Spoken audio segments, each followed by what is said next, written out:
Shikues Star News, ju përshëndes. Jemi së bashku si çdo ditë me mua Ester Sula për të njohur parashikimin e motit për sot dhe nesër në vendin tonë dhe kontinentin evropian.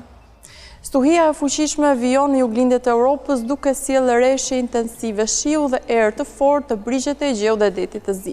Gadishulli iberik dhe ishujt britanik mbeten në ndikimin e reshjeve të dëndura dhe mini stuhive me situatë më problematike në Portugali dhe perëndim të Spanjës, ndërsa Europa qendrore, lindore dhe pjesa e Ballkanit do të dominohen nga arteni me kthjellimesh dhe vranësirash pa reshje. Njemi tani me kushtet e motit për sa i përket vendit tonë. Sipas vendi përfshihet nga vranësira kryesisht këto në verilindje të vendit dhe në juglindje të territorit shqiptar. Pasdite pritet përmirësim i kushteve atmosferike. Temperatura do të luhaten nga 0 deri në 15 gradë Celsius. Era fryr nga verilindja mbi 50 km/orë duke krijuar kështu dallgëzimin në brigjet detare 3 ball. Njemi tani me kushtet e motit për sa i përket ranet e Europës për ditën e nesërme.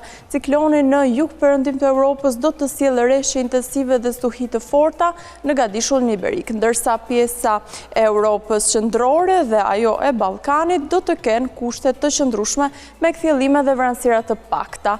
Jemi tani me kushtet e motit për sa i përket vendit tonë për ditën e nesërme. Sipas Meteoal, arteni me kthjellimesh dhe vranësira priten në të gjithë vendin, më të theksuara këto në veri të vendit dhe në qendër të territorit shqiptar. Temperatura do të luhaten nga -2 deri në 17 gradë Celsius. Era fryr nga veri perëndimi mbi 40 km/orë duke krijuar kështu dallgëzimin në brigjet detare 2 ball.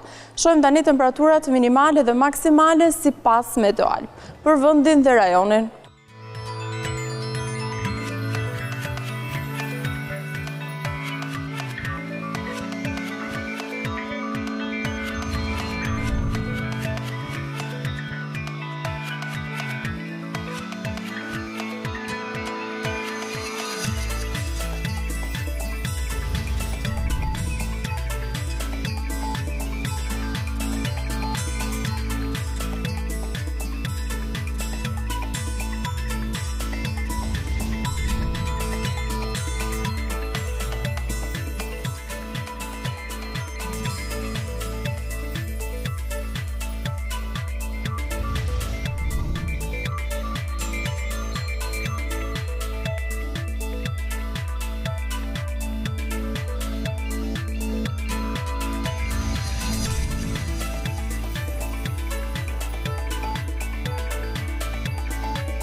Ky ishte parashikimi i motit për sot dhe nesër në vend të Europës. Falenderoj për vëmendjen tuaj, bashkë mirupafshim.